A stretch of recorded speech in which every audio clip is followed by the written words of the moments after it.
Hey guys, welcome back to Clownfish TV. This is Kneon. I'm not here with Geeky Sparkles. She's going to sit a couple of videos out today. She's out and about doing some stuff. We're going to talk about the publishing industry, and this is not something I expected to see. I got to give a hat tip to Black Sage D, who sent this over to me, but apparently there's a growing anti-woke literary scene in LA. So you don't understand what a big deal this is, if it's true. And I'm going to read this article for the first time. I kind of skimmed through it, but I want to see what's going on here. The literary scene, the mainstream publishing scene, has been pretty far left for at least a decade. Probably more like 15 years. And LA is the epicenter for a lot of wokeness. It's being pushed into everything. TV, movies, publishing, video games, all of it. A lot of it is, coming out of LA, people in LA, activists, LA, Seattle, Portland, New York City, right? And now it seems like people are pushing back against it. And look, everybody eventually, like every scene, every artistic scene, they push back against whatever the norm is. And when wokeness became mainstream and it became stifling and restrictive, these creatives are basically looking to push back, I believe, on it. And I think we've seen a lot of that. We've seen comedians push back on it. We've seen a lot of podcasters push back on it. And that doesn't make somebody a bigot or a fascist or whatever. It just means that there are people that were pretty normal people that were just kind of going about their lives, and all of a sudden we had this, they call it millennial moralism or something like that, millennial moral censorship. And you weren't allowed to do certain things. You weren't allowed to portray certain people a certain way. You couldn't make certain races or certain sexual identities be bad guys or whatever. Everything had to be run through a sensitivity reader, and this has absolutely killed tabletop games, right? Like this sensitivity and fantasy, publishing, and everything has to go through a process. And I think we're over it. I think this is another sign that like we're over the worst of wokeness. I think people are going to go back to hopefully being quasi normal, except for Blue Sky. Blue Sky is a lost cause. Mark Hamill and friends over there. But for most people, it's like, you know what? This is just ridiculous. It's like, I'm not a racist. I'm not anti-gay. I'm not this. I'm not that. But you guys have pushed everybody out. Even people that would have been allies, you've pushed them out. We've seen a lot of people that feel that way now. We have a lot of marginalized, or people from quote unquote marginalized groups that are coming out and speaking out against the insanity of the woke left and being like, hey, yeah, this has gone too far, guys. And why is it always like some white Karen that's speaking for all these other races, other genders, other sexual identities? It's over. So let's talk about this. Before we get into it any further, please subscribe for more pop culture news, views, and rants, guys. If you want more news, go out to news.clownfishtv.com. If you want more podcasts, we've got podcasts out there as well that are paywalled. They're not part of the YouTube channel. We're trying to branch out beyond YouTube because I don't trust YouTube. I really don't. So the original tweet, and again, I got to give a hat tip to Black Sage D, came from disgraced propagandist. This Rolling Stone piece got published. Okay. By John McDermott.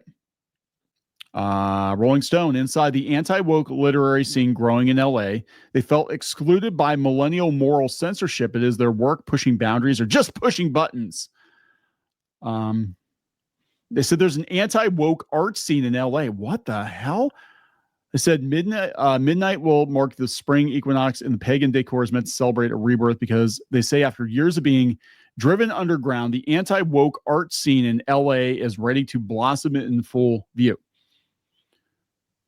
Why do you think Bill Maher's so popular now? I'm just saying, why do you think Joe Rogan's so popular now? Because people have had it. And they weren't getting dissenting opinions. They weren't allowed to dissent. They were not getting that from mainstream media. So we have people that were on the left historically. Joe Rogan and Bill Maher, both left wingers. And, historically, they probably criticized the right more than they did the left, but they were just like, yeah, the left has just gone insane. with this. And this to me, this feels very much like in the 80s with the Satanic Panic, except in this case, it's like, I don't know what you call it, the homophobic hoedown. I don't know, but like everything's offensive, right? Microaggressions and all that. Okay, so we've been in hibernation. We've been in the cold. We've been hiding. Now we're out in the open. We're out, says party organizer and MC Adam Luz Specs, clad in a white linen shirt and pants. Where's your hood, Adam? No, I'm just saying, like, I would have maybe chosen different attire for this. Function held in a single family home in LA's Lincoln Heights is at glance your standard collection of East Side scenesters, nebbish guys in glasses, handsome bros in black leather jackets, guys with long 70s rocker hair. Sounds like a bunch of beatniks, like anti-woke beatniks. Handsome bros, doughy bearded guys in ball caps. Hey, watch it. I don't have a beard, though. Accompanied by women several magnitudes hotter than them, a man in a tweedy three-piece suit, a woman who's a dead ringer for Naomi Watts. Several women wear lacy white dresses and flower crowns in accordance with the theme. The requisite amounts of woo-woo and pretension. Nearly everyone is white. Uh-oh. Tonight is no mere house party. It's a literary salon hosted by New Ritual Press, an independent publishing label founded by Pegasus and fellow indie author Dan Baltic. I don't know anything about these guys. Ritual Press just released its first book, An Odyssey of Dingbats. Generally, the event is an act of defiance against wokeness, which these critics say has for too long stifled free expression at the expense of creating quality art. Well, anytime you put boundaries, I think, on the creative process, whether it's coming from the right or the left, and historically it did come more from the right. Rock and Roll's of the devil, Dungeons and Dragons of the devil, everything's of the devil is of the devil, right? And now it's like, okay, well, everyone's a bigot, everyone's a fascist, everybody's a misogynist, homophobic, blah blah blah blah blah. If they're not, and they're provably not, it's guilt by association too. Like if you retweet something that somebody said that was innocuous, well, you're practically Hitler. To like ask Gina Carano how that worked out for her. One of the primary reasons why Kamala Harris got thumped in the election is that a number of the Democratic Party's core constituencies have grown disillusioned with the party and drifted rightward over the past several years. Okay, as a former Democrat, not a Republican, I'm going to tell you, it's the Democratic Party left us. I haven't changed my politics. And I mean, if we're getting in the weeds, my politics are basically the same that they were in the 90s. I'm a 90s era Democrat, right? I have stronger libertarian leanings, I think, than the Democrats ever really have. But for the most part, I'm like, live and let live unless you give me a reason to not. That's kind of where I'm at with things.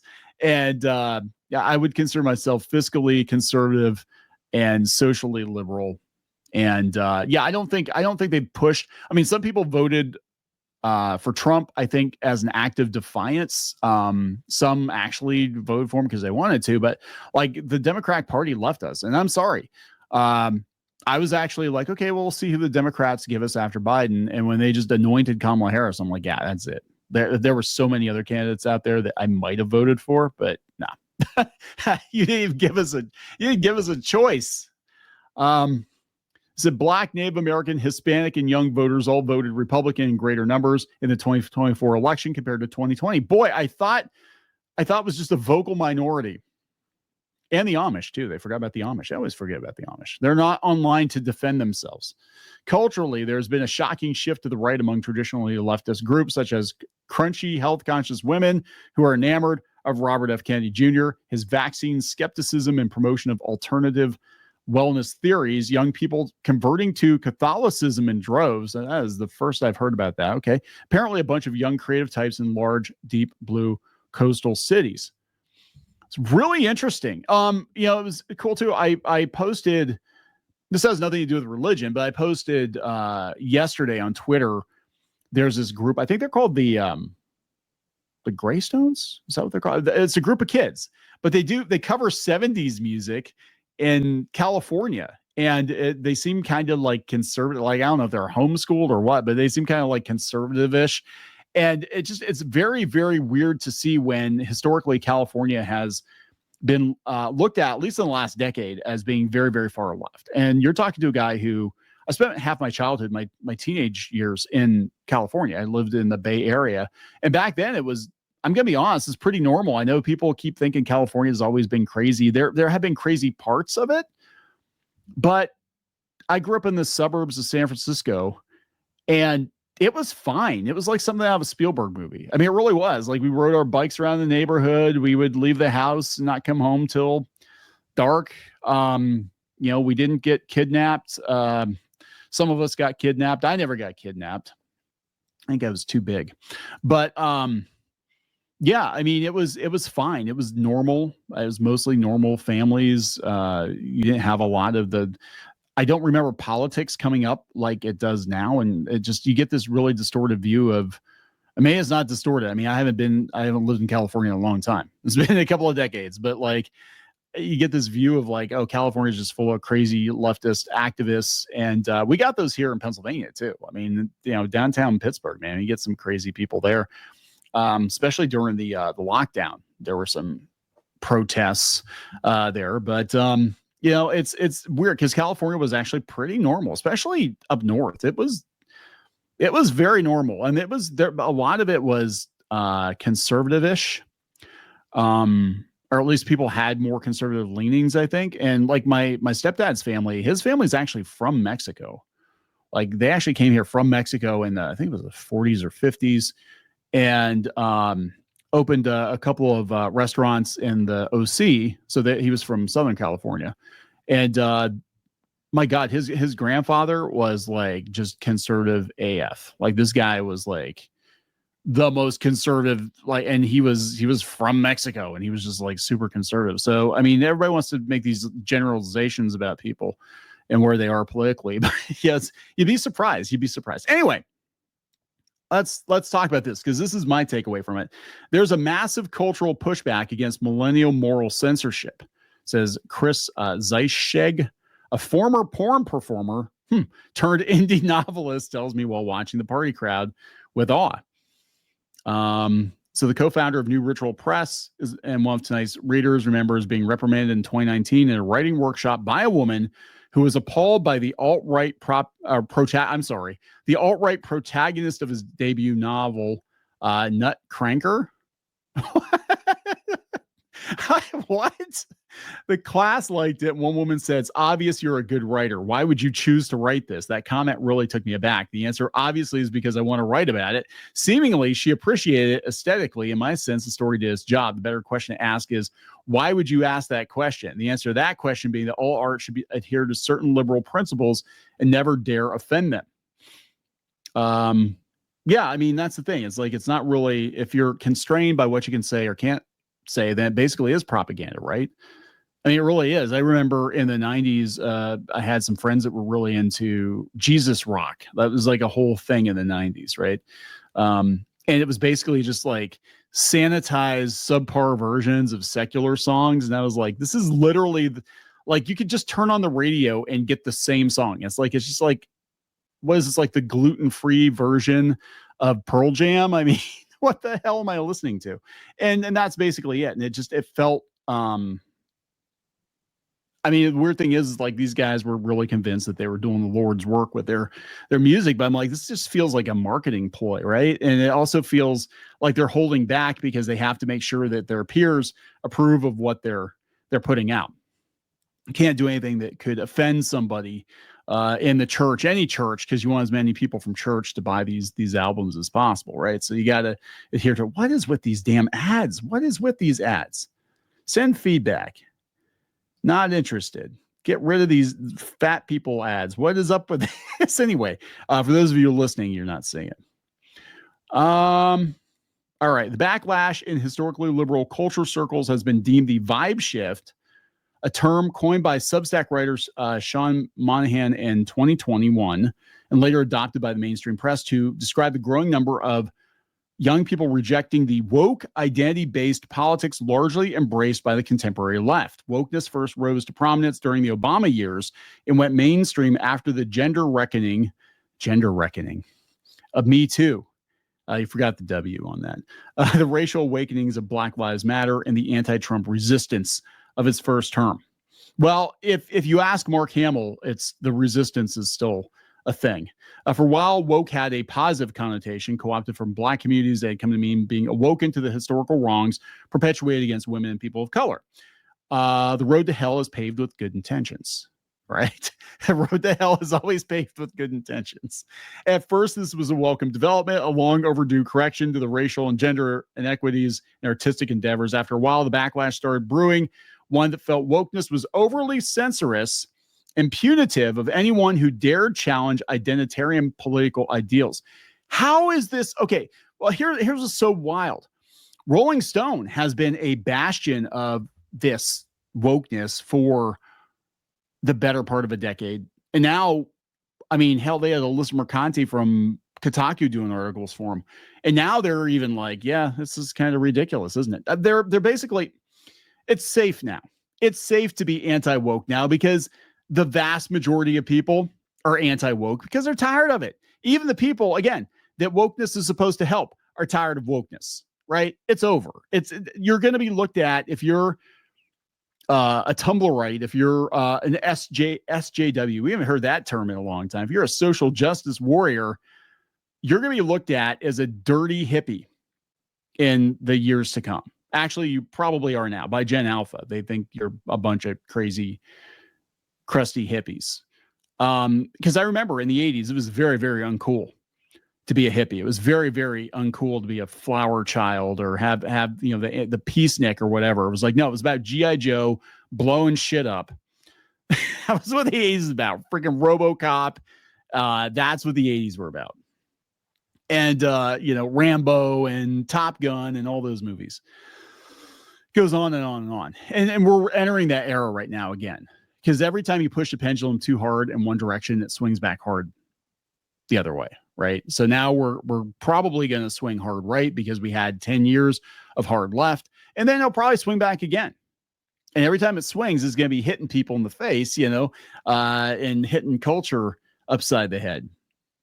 This after a while, the backlash started brewing. Yeah, they said then woke became synonymous with cancel culture, people being publicly shunned for their political views, in some cases losing their career opportunities and social connections over them. To be woke, they believed, was to be scolded, and it was off-putting. The anti-woke movement exploded into public view in recent years, culminating with Trump's re-election last fall. Yeah, I told people that was going to happen. So you're going to push too hard, and people are going to push back. You're going to push normies in the other direction, because they're tired of being told what to do. And you got to some parts of Reddit. I mean, there's some parts of Reddit. It doesn't matter how often I'm like, hey, yeah, historically I was a Democrat and I'm kind of like, I'm not a Republican. They're out there like, you're an alt-right MAGA face, clownfish. You're just shut the fuck up. You don't listen to any of our videos. If you listen to any of our videos ever, you know exactly where we stood on things for the most part. And, it shouldn't even be an issue. Like, unless somebody's like got some really wacky ass views, like, hey, I think it's totally fine to like cook and eat children. It's like, let them have their political views, whatever. I watched the 2020 election completely alone, says Isaac Simpson, founder of Will, a conservative friendly advertising and PR agency, an informal leader in the alt-lit scene. Alt-lit, is that what we're calling it, as alt-lit? For the 2024 election, Simpson ran a mansion and celebrated with more than 100 LA creative professionals, some of them Hollywood executives. Yes, guys, I'm going to tell you, we've been doing this for a while. You'd be surprised. You'd be surprised who maybe talks to us, maybe comes to us behind the scenes and tells us what Hollywood really thinks. And what they really think and what you're seeing on social media and in the media, that's not what the actual decision makers in Hollywood think. The actual decision makers in Hollywood want to make money. It's true. They want to make money. And while Mark Ruffalo's out there spouting off about whatever nonsense he's spouting out there, you've got executives that are like, holy shit, we got to like turn things around. What is going on? You'd be surprised. The biggest population is recent converts, dudes who have come to Trump in just the past 6 months. 10, the readings start. Let's see. They're talking. I'm just going to, God, this is just like beatnik. This is beatnik culture with conservatives. This is freaking weird, man. Man, this just goes on and on. It said the woke backlash is a manifestation of the horseshoe theory of politics, which posits that the poles of the political spectrum are more alike than different. The post-Trump right and the post-Bernie left merged, yes, around creative disaffection somewhere around 2020, 2021. He tells me before the reading, culturally, it's about getting rid of woke and the censorship. Yeah, both sides wanted to censor. And what you have now are a bunch of people that like don't want to have to walk on eggshells anymore because we're tired of it. Everybody's tired of it. And I was a Bernie bro. I was a Bernie bro in 2016. I actually didn't vote in 2016 because I was so angry that the Democrats tanked Bernie in favor of Hillary. And I'm like, she has no chance of winning. She has no chance of winning. Like, she's just completely out of touch. And yeah, I never looked back. Pegasus was a former Bernie bro. Yeah, so was I, supporting the Democratic Socialist candidate during his failed bid for the Democratic nomination in 2016. It's amazing. Isn't it amazing how everybody that got left out by the system just kind of found each other? That's what it feels like. It feels like everybody that was disaffected, basically everybody is disaffected by the mainstream media and the political system, the supposed two-party system, which I don't, it really is a uniparty. When you really stop and think about it, it really is a uniparty. But it's it's crazy how we, like, people that would not have been allies 20 years ago are clanning up now. Oh, I can't say that. Can I say that? Because that makes me all right. They said, yeah, young men don't have their own Hemingways. They're Kerouacs. They don't have a generation-defining writer who captures the plight of men in all of its rugged beauty. You're not allowed to. You're not allowed to. We need to make literature seem cool. Well, when you go to Target and it's all mommy porn, it's like it's all mommy porn now. There's Dime Square. There's a Dime Square scene in New York, but he says it's all girls and gays, referring to the right-wing reactionary art scene in Lower East Side. Who's the male genius who's come out of Dime Square? What the hell is Dime Square? If anyone has the ability to make literature cool among young men again, it might be Reinspects. This guy's in his 20s. I will tell you, most of the guys, the people that follow the channel, they're in their 20s and 30s, they're more conservative leaning. Not just following the channel, but just in general. Like, if you meet a guy in his who's in his 20s or 30s, chances are he's a little more conservative leaning than somebody that's maybe in their late 30s, early 40s. Because when you get the millennials were the ones who wanted everything to be offensive. They said it's more about just cultivating an aura of mystique. There's a degree of self-preservation and remaining anonymous. Yeah, people are afraid they're going to get canceled. Man, it just goes on and on and on. It's really interesting. Oh my God. Oh my God. Go read this article. It's on Rolling Stone. But this is true. This, like, look, art usually pushes back against whoever, whatever is in charge. And when you had the moral majority in the 80s that was in charge, you had people on the left that pushed back against that. And now you've got the moral majority in the left who had control of media for years. And now you've got people pushing back against that. And they're allowed to now. They try to control the flow of spice. They try to control what you could and couldn't say for a while. And all those walls are crumbling now. Media is just imploding at a shocking rate, the mainstream media. And there are so many options out there now for people to speak their mind. And I don't think you have to, unless you say something really egregious, I don't think you have to worry about being canceled. Again, they tried it. They tried coming after Bill Maher. They tried coming after Joe Rogan. They've tried coming after several comedians, Dave Chappelle. And it actually, every time they've tried to cancel those people, the backlash has been so severe, it's actually grown their audiences. So I don't think they're really trying the direct approach anymore, but they got nothing. It was a moral minority. It wasn't even the moral majority. It was a moral minority, a minority of people that wanted to control what you could consume, what you could think. And now they're out of control. And you're starting to see that there really weren't that many of them. They just had very large megaphones, and megaphones and printing presses and, websites. And now it's ending. It's ending because now we're going to see that the vast majority of people are pretty normal. The vast majority of people are pretty normal. They just want to be left alone. They don't want to be called bigots, homophobes, misogynists, misandrists. Yeah, it's over. And this is how it ends. It's not cool to be woke anymore. Get over it. If you don't agree with somebody, just don't follow them. Don't watch them. Don't read them. Not that big of a deal. It's supposed to be a free country. You're supposed to be able to say whatever the hell you want to say. But it's consequences. Yeah. And sometimes there are consequences. I'll be honest. If you push too far, sometimes people push back. But we're talking just basic opinions, like basic opinions people had 20 years ago are not allowed today. It's so weird to see. And that's because we left a bunch of weirdo activists in charge and we were too afraid to kick them out of their positions of power, right? Because we were afraid. Basically, they were left unchecked because people were afraid of getting canceled themselves. And they had everybody convinced that they had a lot more power than they actually had. And now we're realizing that there might have been 10 of them for every 10,000 or 10 million normal people out there, but somehow they had everybody convinced that this is what the entire world thinks right now. And if you want to be on the right side of history, well, it looks like they were on the wrong side of history because it's over.